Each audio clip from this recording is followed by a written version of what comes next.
ये क्या है? सिलेंडर। और इस सिलेंडर को आजकल राज्य सरकार, केंद्र सरकार सस्ते दामों में देने के लिए उत्साहित हो रही हैं। सस्ता देंगे हम। 4 साल क्यों नहीं दिया? तब उत्साहित नहीं थी, तब लूट की भूख थी कि पहले लूटेंगे, फिर चुनाव आएंगे, फिर थोड़ा बहुत दे देंगे, है ना, जिससे जनता को लगा कि सरकार ने तो हमारे लिए बड़ा चमत्कार कर दिया।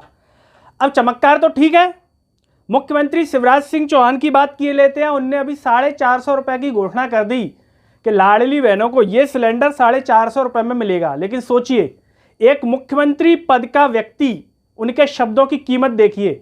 मुंह से बोले, शब्द निकल गए, टीवी पर खबर चल गई, रेडियो पर चल गई, अखबारों में छप गई, लेकिन लाडली बहनों को इस सिलेंडर अभी भी 450 रुपये में मिला नहीं है। अब आप कहेंगे मिला नहीं है, मुख्यमंत्री जी ने कह दिया मिलना चाहिए, मिल गया होगा। अब इसलिए नहीं मिला है क्योंकि 1.30 लगभग जो लाडली बहनें हैं उनको इसलिए नहीं मिला कि उनका डाटा ही नहीं है। खाद्य विभाग इस पर कार्रवाई करेगा और खाद्य विभाग को जानकारी ही नहीं है कौन है लाडली बहनें, किनको ये सिलेंडर के जो पैसे वापस करने हैं खातों में, उनकी संख्या क्या है, कौन कौन है। खाद्य विभाग डाटा लेने की तैयारी कर रहा है। सोचिए, जिस रक्षाबंधन पर मुख्यमंत्री जी ने अंदर से चुलचुलाहट में, बिल्कुल एकदम उतावलेपन में तुरंत घोषणा कर दी। घोषणा करने की बड़ी जल्दी रहती है।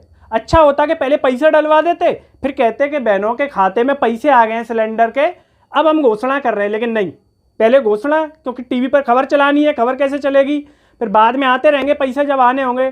तो सावन का महीना निकल गया, राखियाँ बंध चुकी हैं, लेकिन सिलेंडर में पैसे अभी नहीं आए। सिलेंडर के खाते के 450 रुपये में अभी बहनों को इस सिलेंडर पड़ा नहीं है। अब खाद्य विभाग कह रहा है कि साहब हम पेट्रोलियम मंत्रालय से डाटा लेंगे, उनके पास है, ठीक है, हमारा नाम मत छापना अखबार में, इसीलिए हम बता रहे हैं, लेकिन डाटा अभी मिला नहीं है। और पेट्रोलियम जो मंत्रालय है उसके पास किस चीज़ का डाटा होगा? उज्ज्वला योजना वाला, जो उज्ज्वला योजना का है वो डाटा लेंगे। लेकिन फिर भी कई सारी बहनें बच गई हैं। गैस एजेंसी वालों के पास डाटा नहीं है कि किनको दें, कौन है लाडली बहनें, हमें पता ही नहीं है। तो कागजों के इस हेर फेर में मुख्यमंत्री जी ने उलझा दिया है। अब मुख्यमंत्री जी तो कहेंगे देखो मैंने तो साहब घोषणा कर दी है, अब जी तो विभाग देख लें कब मिलना है कब नहीं मिलना है। तो इस प्रकार से सरकारें क्या बनाती हैं? मूर्ख। लेकिन जनता की भी नैतिक जिम्मेदारी है कि मूर्ख होने से बचे, क्योंकि भाई नेताओं का तो काम होता है मूर्ख बनाना, तभी तो चुनाव जीतेंगे। अगर मूर्ख नहीं बनाएंगे तो चुनाव कैसे जीतेंगे? अब देखिए, चुनाव आ गए, थोड़ी सी लालच देंगे हर चीज़ का, फिर 4.5 साल अच्छे से रगड़ देंगे। जितना सिलेंडर, जितना ये पैसा आया होगा उसको कौन भरेगा? परिवार के बच्चे भरेंगे। बच्चे कैसे भरेंगे? उनका भविष्य बर्बाद होगा, पेपर कांड होंगे, पेपर समय पर नहीं होंगे तो बच्चे भरेंगे। परिवार की आर्थिक स्थिति कमज़ोर होगी, अभी मिल जाएगा चुनाव तक। अब ये चुनाव से बात तो देंगे नहीं हमेशा कि हमेशा देते रहें। अगर इतना ही देने वाले होते सिलेंडर पेट्रोल सस्ता तो अब तक दे चुके होते। तो ये चीज़ें जनता को समझनी पड़ेंगी कि नेता हमको मूर्ख बनाने की कोशिश कर रहे हैं, लेकिन जनता को क्या करना है? नेता को मूर्ख बनाना है। जिस दिन जनता नेता को मूर्ख बनाना सीख गई उस दिन नेता ढंग से अपनी लाइन पर आ जाएगा।